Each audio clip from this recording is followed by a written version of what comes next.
Hi everybody. Good morning. Can you all hear me? Let's see if this works better. Can you hear me better now? Okay. My head is pretty big and this is a little small, so if during my plenary this slips off or you can't hear me anymore, just give me a sign, like wave. Right? Okay, how's everybody doing? Good? Are you all enjoying the warmer weather today? Well, I'm going to try and keep this short so you can go out and enjoy some of the good weather out there. It was so cold yesterday. All right, I would like to start my talk by asking a simple question. And my question is, how many of you work in some capacity or the other with people who are already familiar with or coming from other linguistic contexts? That could be international students and colleagues, first and second generation immigrants, heritage language users, and so forth. So pretty much everybody in this group, right? So mostly everybody. Which brings me to my second question. Do you, during the course of a day, use 2 or more languages? Yes. Right? If you do, raise your hand. Great, because then this talk is definitely for you. Okay, so I would like my presentation, Henry, with a little anecdote. And this anecdote is about my mother. Before I go into that, I just want to share something about myself. Like many of you, I also come from a multilingual context, India, like Rebecca said. And this may surprise some of you, but I currently work in a multilingual context. What does that mean? When I walk on my campus at Montgomery College, I hear many languages around me. I hear English, Spanish, French, Hindi, Urdu, Chinese, Korean, Amharic, and so many more. And yet, as soon as our students walk into our classrooms, sometimes we expect them to switch to a more monolingual mode of English only. Why do we have this unwritten rule that students need to leave all their languages but one, English, on the other side of the door, leaving in essence a part of who they are outside our classrooms? That's what I would like to talk about today in the hour that we have together. So back to my mother. Last Saturday, exactly a week ago, was my mother's birthday. She was born in 1950 in a refugee colony in Delhi. Her family and my grandparents and the extended family had fled their homes in Punjab and become part of the biggest displacement of people within a country in the last century. A time called the partition in the history of my country when it was torn into 2 countries, which led to the creation of present-day Pakistan and India. My mother grew up as part of a refugee family in a resettlement community in Delhi, along with 4 younger siblings and scores of cousins. At the age of 16, her marriage was arranged to my father by the 2 families. 16 is a pretty tender age. My mother was a keen student and had just joined college, but after her marriage, she was unable to continue her undergraduate studies due to family circumstances and societal norms. So my mother, being the amazing, remarkable person that she was, decided to pour all her energy into teaching her 5 children, including her youngest daughter, which is me. She was my first teacher. The anecdote that I'm going to share with you is from the time when I was in my late teens. I was just finishing high school and starting my own undergraduate studies. By then, my mother's reputation as a scholar and home teacher had spread throughout the gated community that I grew up in. We used to call them colonies in India. Many parents would bring their children who were struggling in school to my mother and request her to tutor them, and my mother would work her magic on them. She taught Hindi, English, Sanskrit, and math. And she also knew Pali and Prakrit just from her studies on her own and with her father. The anecdote that I'm going to share is about this boy, we'll call him Rajat, who was really struggling with Hindi as an academic subject. And when I say struggling, I mean he was really terrified of the subject. He was doing well in the other school subjects, but his abysmal performance in Hindi was threatening to derail his academic career even before it had really started. Essentially, he was failing his Hindi assessments. So his parents brought him to our home and asked my mom if she could take him on. My mother agreed on one condition, that the parents would not interfere with her teaching methods. The parents agreed, and for the next few days, Rajat would come to our home, dragging unwilling steps to our doorstep, shoulders slouched, looking not too happy about having to spend an additional hour every day studying a subject that he clearly loathed. After a few days, though, Rajat's body language began to change. His eyes became brighter. He stopped slouching. One day, he even smiled as he came to our house for his hour of Hindi study. After he left, I made a cup of chai, and then I asked my mom over that cup of chai what magic she had performed this time. My mom, I called her Ma chuckled and said all that she had done was to be more creative in her teaching methods with this particular student. I asked her what she meant, and she said, well, I noticed how Rajat was doing all right in English, so I'm using his knowledge of English to teach him Hindi. I still look puzzled, so my mother elaborated further with a grammar example. She said that when she asked Rajat if he knew what sangya was, sangya is the English word for noun and the English answer for noun, he said yes. When she asked him if he knew what sangya was, he couldn't really explain what it was. He knew the word from his Hindi classes, but he hadn't made that connection that sangya in Hindi was the same as noun in English. So my mom decided to help him make the connection between these two grammatical structures with English, which was his dominant academic language at that time, and Hindi, which was his dominant conversational language. She proceeded therefore to teach him academic Hindi through academic English. The result was that within a few weeks, Rajat began to develop confidence in his grasp of Hindi as a school subject. Now, in that conversation over 20 years ago, my mother did not use such words as cognition, metacognition, scaffolding, translanguaging, translingualism. These are terms that I was introduced to after coming here in the US and spending 9 years in graduate school. But essentially what she was talking about at that point was the earliest articulation of a translingually responsive pedagogy that I know of. Before I get into translingually responsive pedagogy, however, some of you may be wondering what translingualism is. So let me give you a little bit of definition here. Simply put, translingualism refers to the speaker's capacity for using languages contextually and creatively in relation to the different codes in society and speakers' own personal repertoires. In other words, when a person understands and uses diverse codes across language varieties in ways that are contextually appropriate and that facilitate successful communication, he or she is engaging in translingual practice. So right now, by speaking in one common language in this room, giving my plenary in English, I'm essentially engaging in translingual practice. Because I also speak Hindi, but if I speak in Hindi right now, some of you may get me, but not everybody would. So I'm using my translingual competence to give this speech in English. So is translingualism just the latest academic fad? Or is it the newest buzzword doing the rounds of academic conferences and seen in prestigious journals? Perhaps, and yet translingualism is more than that.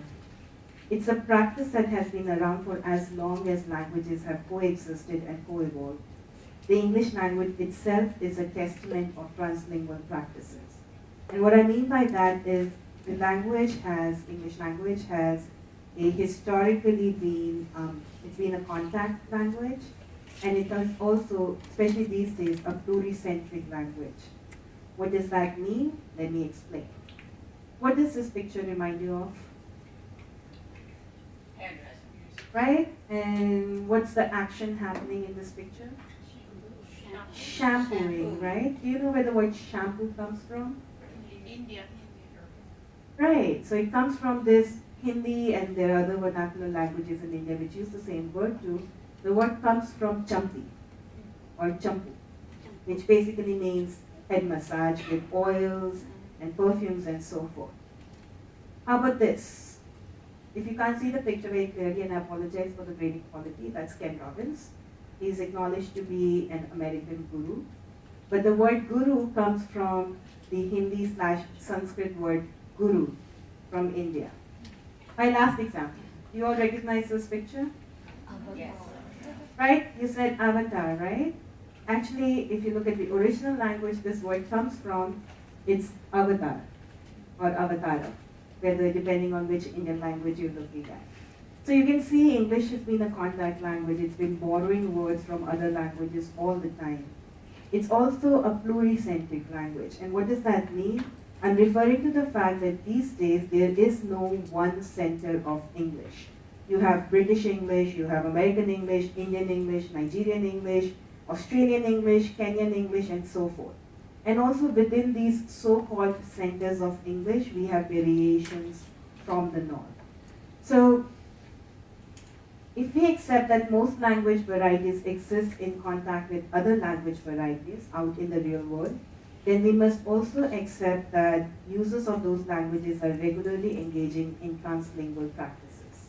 Indeed, language users in the real world span linguistic boundaries, which I've tried to show in this little Venn diagram of mine, and hold multi-membership across language communities, creating areas of continuity or border zones, or more appropriately, they embody translingual fluidity and hybridity that emerges from dissolved linguistic boundaries and borders. What does that mean? I realize I just used a lot of academic jargon, but what does that essentially mean? In my person, I represent the fact that I'm able to move fluidly across languages, across cultures, across linguistic contexts.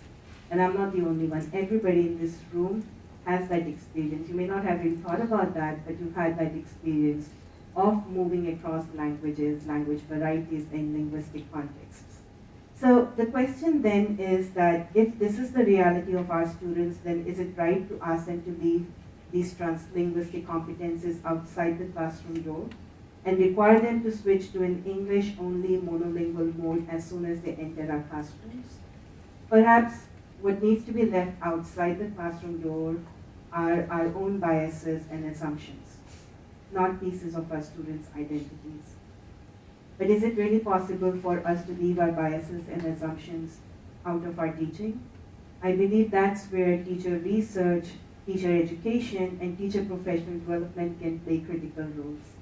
By encouraging reflection, inquiry, research, collaboration, and dialogue, we can become aware of our own ignorance, our gaps in knowledge, and find ways to bridge those gaps.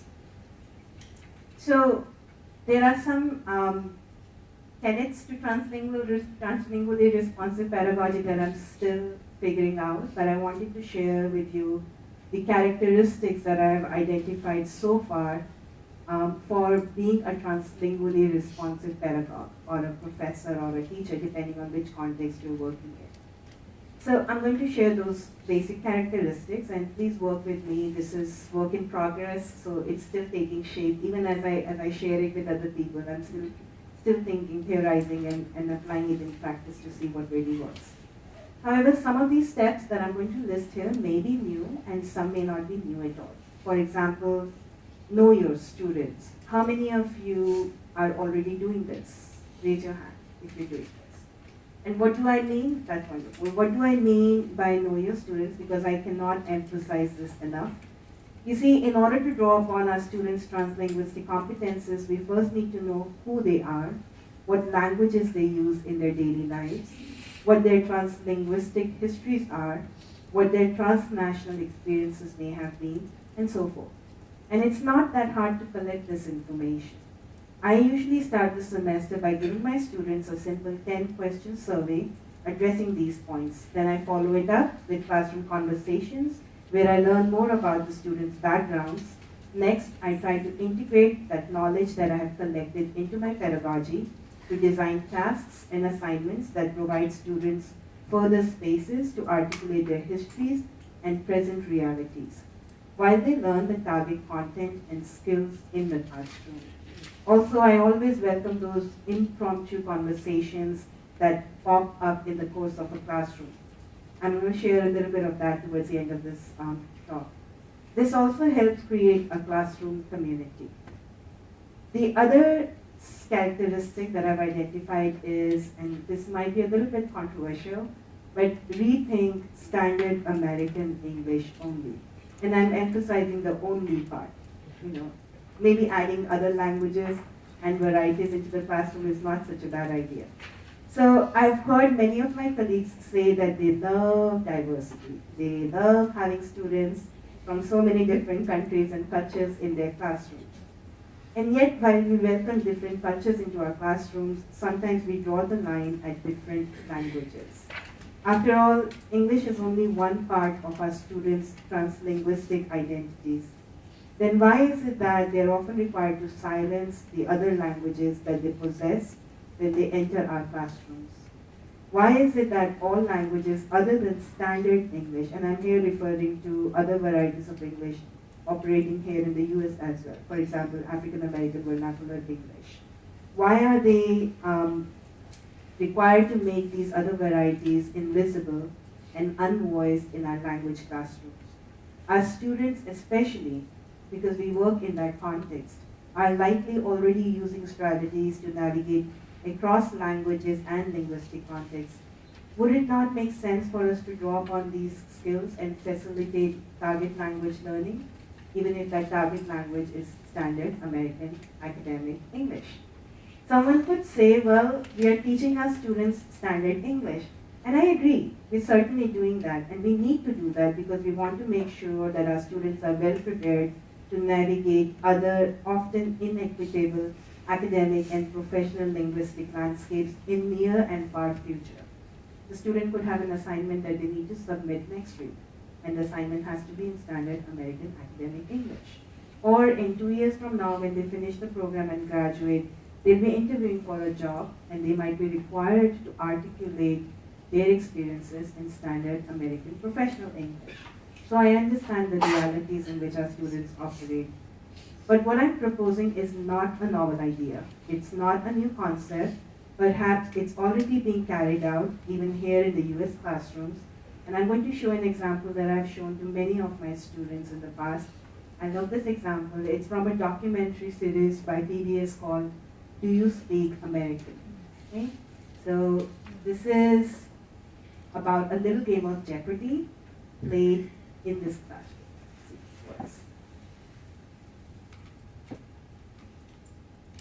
We might need audio help for this.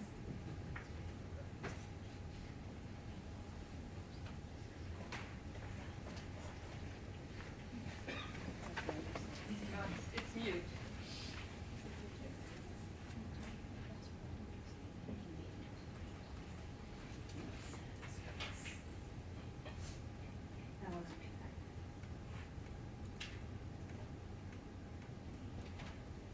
Keep our fingers crossed.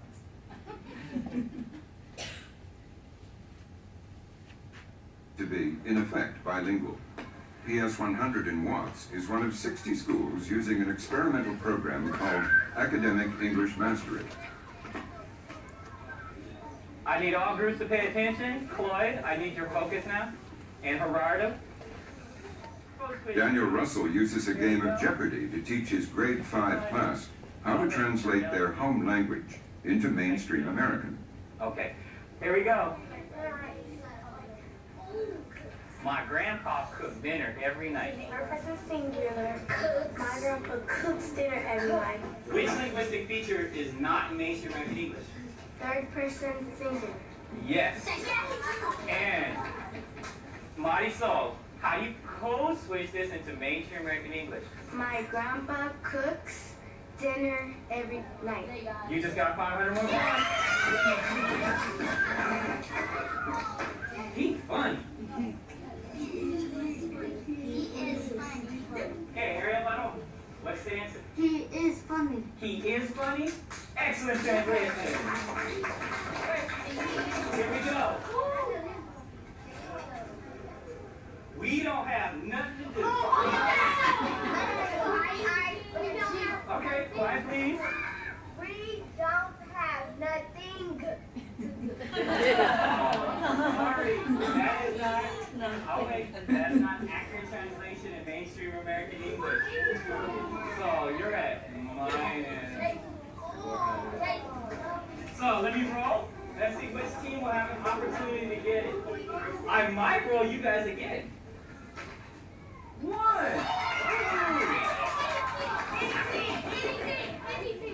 We don't have anything to do. Excellent translation. I think perhaps the biggest misunderstanding is the idea that we are somehow teaching African American language, teaching Ebonics, if you will. We don't need to teach African American language. They already know it. Our task is to help move them towards mastery of the language of school in its oral and written form, but to do that in a way where they are not devalued or where they feel denigrated in any way by virtue of their cultural and linguistic differences. Because when you begin to devalue youngsters and make them feel that who they are doesn't count, then you turn them off from education. Last night, we baked cookies.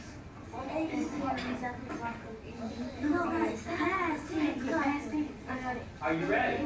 Okay, number 1, what language is it in? It is an African American language. Number 2, what linguistic feature is an AAL? Past tense marker, ED. Past tense marker ED, that's 2. And how do you code switch it into mainstream American English? Last night we baked cookies. You got 500 more points. Is it too easy or I just taught you well this year?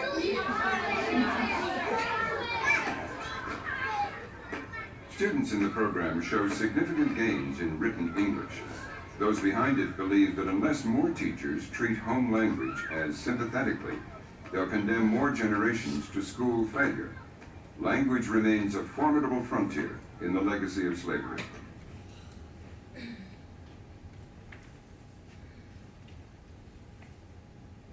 I never tire of sharing this video clip. I mean, it embodies so much of what I theorize about and what I talk about and what I try to apply in my own practice.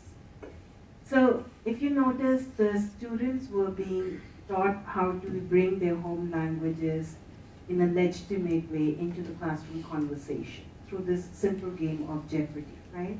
Which brings me to my next point, which is to let students use their languages responsibly in the classroom. What does that mean? If you teach, I'm sure you've had classroom situations where you've explained a concept and one student just seems to get it, while another student struggles. And you know that the student is struggling by that dazed, puzzled look on their face. Now, what if those two students, the one who got it and the one who didn't, speak another common language in addition to English, and you know that because you've done your homework and you've collected all that information about your students early in the semester, know your students, through some simple surveys and student-centered assignments. Now, as the teacher in the room, you can strategically draw upon this connection between the two students, asking the more advanced student, who has more advanced translingual skills, for example, to explain the concept to her classmate in the other common language, for example, Spanish. So the student with the more advanced skills is able to scaffold the other student's learning by explaining the concept to the classmate in another common language, or perhaps even by mixing the two languages up in an effective and creative manner that facilitates communication in that context. And how do you assess whether the student who did not really get it the first time has gotten it now? You ask the student to now explain back to you in English, because that's a common language you may share with the student, what the student has understood about the concept. So it becomes like a perfect triangle, cyclical teaching movement. By doing so, you're also showing the student how to use her translinguistic repertoire responsibly in the classroom. You're showing that other languages are not just welcome, they are actually valuable resources to draw upon, and that using these resources responsibly is key to making this work. So what was earlier viewed as a stumbling block, that is students using their home languages in the English classroom, for instance, could now become a stepping stone towards the common mastery of academic content in the classroom. And also, it's more fun. It means students are more engaged, more validated, and more prepared to handle a similar situation in future with less intervention from you. That brings me to my last point. Model translingual practices for your students if you can. Do you speak another language? Did you grow up in a multilingual, multicultural context? Think about your own potentially hybrid practices that you may employ in everyday life. Share those practices and skills through modeling with your own students. And I'll give you a little bit of an example from my own classroom experiences. For example, when my students stumble on a tricky pronunciation in American English, I demonstrate to them how I use Hindi myself to adapt my Indian English pronunciation to an American audience. Hindi is a very phonetic language. We have more vowels and more consonants than English. So I write out the English word in Hindi on the board in front of the students, validating my own language in doing so. And by juxtaposing the two, I can recall the American variation of the pronunciation quite easily. For example, in India, the word faculty is not pronounced faculty, they say faculty. Here, if I say faculty, people are like, what? What? They get confused. So I have learned through my experience to pronounce the word faculty as faculty in the American context if I'm speaking with a largely American audience. So I give the same examples to my students. I bring my own experiences as an international student to my classrooms and then share that with my students, which actually usually generates students giving more examples, and it becomes a really interesting conversation right then and there. So I encourage my students to use similar strategies or identify their own strategies that work for them, drawing upon their own translingual practices. I shared an anecdote early in my talk. I'm going to share another anecdote now. This is actually very recent, just 3 days ago. On Wednesday, I was teaching my high intermediate writing class at Montgomery College. And one of my Latin American students said, when I was in Australia, he was in Australia for some time, I was told that the word center is spelled C-E-N-T-R-E. But here it's C-E-N-T-E-R. So professor, which one is correct? Can you guess what my answer was? Both. Exactly, I said both. It depends, I told my student, it depends on what I call the apps of translingual pedagogy. I love these acronyms. So I said it depends on your audience, the purpose, and the parameters. Audience, are you speaking to a primarily American audience? Is it a combination of American English and other Englishes? What's the purpose? Are you writing an academic standard 4 or 5 paragraph essay, which is going to be checked by a professor who's going to be more familiar or immersed in the academic context in the US setting? What are the parameters? How long does the essay have to be, and so forth? So I usually remind my students to always keep these apps in mind when they're creating any kind of English academic language production. As always, when comments crop up about variations about Englishes, I also look for opportunities to draw students' attention upon and build their translingual competence. What does that mean? So I wrote down 2 variations on the board and then proceeded to give a few more examples of variations in spelling, such as honor without the U and honor with the U, color without the U and color with the U. I also give them vocabulary variations, so I explain to them what's hood in American English is bonnet in other varieties of English that have a historical association with Britannia, including British English. Then I validate all the variations and remind my students to keep their audience in mind when making choices about which spelling or vocabulary item or pronunciation to go with. So if they were writing for an audience more familiar with the American model, they should use the American variations. If they were writing for someone who could be familiar with multiple models, then they can decide and choose accordingly. But my students weren't completely buying that. My Latin American student pushed back and said that his use of center with a TRE had recently been marked incorrect. He said they, meaning the people who had marked it incorrect, he said they should be more open. What my student was essentially saying was that there is need for more translingual orientations and dispositions. Of course, he did not use these words, but when my students say those things, when we engage in those conversations, this is what I hear in my research teacher head saying, oh, translingual orientation, translingual disposition, translingual competences, and so forth. So what does that mean? Let me give another example. In my intermediate reading class, my students and I are reading a non-fiction book written by a journalist called Outcasts United. The book is about an immigrant woman named Luma Mufle and her soccer team of refugee boys called the Fugees. The book, like I said, has been written by a journalist. His name is Warren St. John. It's a well-written book that tries to do justice to the complex issue of immigrants and refugees acculturating and finding self-worth in the game of soccer, which works like a metaphor to their own lives. However, the writer's writing, being immersed in the American context, has shades of certain monolingual rhetoric that from my teacher perspective provided the opportunity to engage in some critical thinking, reflections, and discussions in the classroom.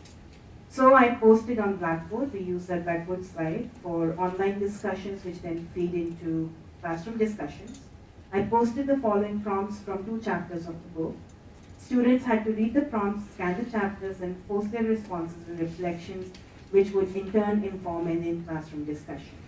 So I said on page 146 of Outcasts United, Warren St. John writes, Eve spoke English fluently and with no accent.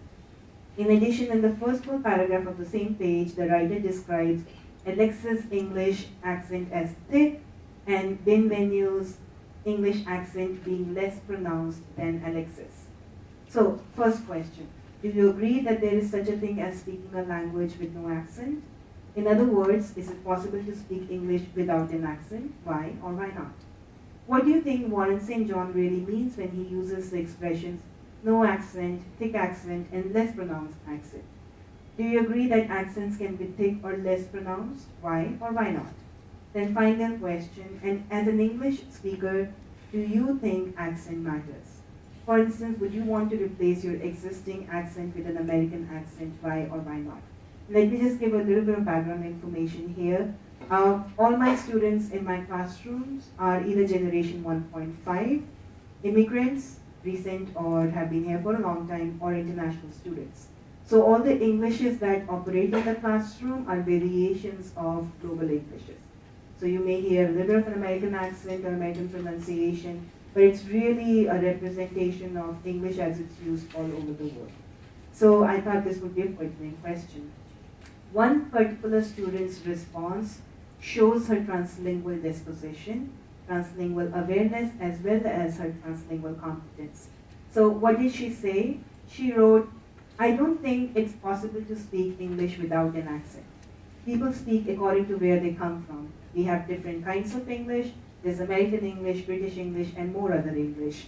We don't expect everyone to speak in the same way, but we should all speak in a way we will understand each other. Africans speak English differently from the Americans. That is obvious because there are many other languages spoken in African countries, so the people have a different accent. A mixture of different languages affects the way we speak English. In response to my second question, she said, I think he is referring to the way they communicate. When he says no accent, he means that the person can be understood clearly by Americans. When he says thick accent, he means that Americans find it difficult to understand the speaker. And less accent means that Americans can understand it, but with a little difficulty. And you can take this and then apply it to any nationality. Because we have the similar concept in India also. We talk about thick accent, we talk about accent in the same manner. I don't think, she says in response to the last question, that accent matters. All we need to do is to make sure we talk in a way that we understand each other. What matters is the message, not the accent we use. We should be proud of where we're coming from. I, for one, will not replace my accent with an American accent. All I need to do is to make sure I speak English in a way that everyone can understand. We have diverse cultures, and all these cultures are important, so we should preserve that. And I was like, my job is done. But of course, not everybody responded the same way, so I actually have a lot of work to do in my classroom with myself and with my students. Almost 10 years ago, when I was in the second year of my doctoral studies here, my mother passed away. But the lessons I learned through observation and conversations with her have stayed with me throughout. Over the years, these lessons have shaped my pedagogy and will continue to influence what I do in the classroom. Indeed, our teaching is stronger because of our life lessons and life experiences. When we take everything that we have and everything that we are, our very identities, into our classrooms, we let that inform our pedagogy, we become better teachers. I'm going to share a quote by Julian Edge in his TESOL quarterly article from 1996. He says, "This is TESOL," and I'm talking about for all of us right now.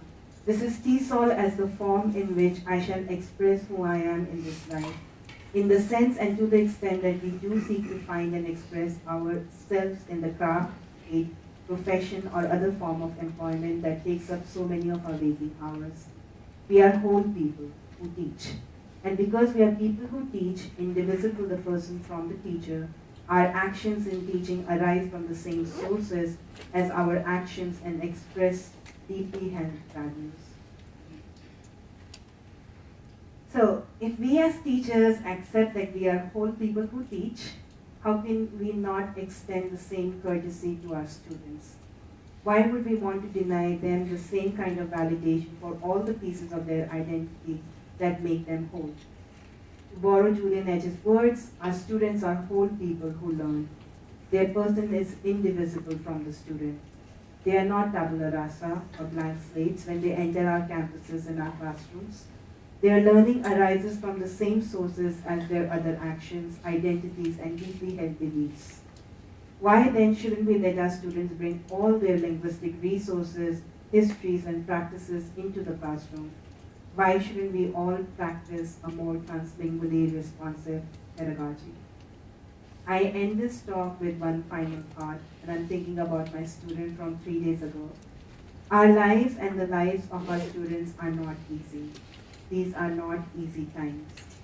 Perhaps now more than ever we need to be kinder, more accepting, more willing to challenge our own ignorance, and more willing to put in the time and effort needed to make our classrooms truly a welcoming space for everybody. In the words of my student, the Latin American student who had lived in Australia for some time, we all need to be more open. Thank you.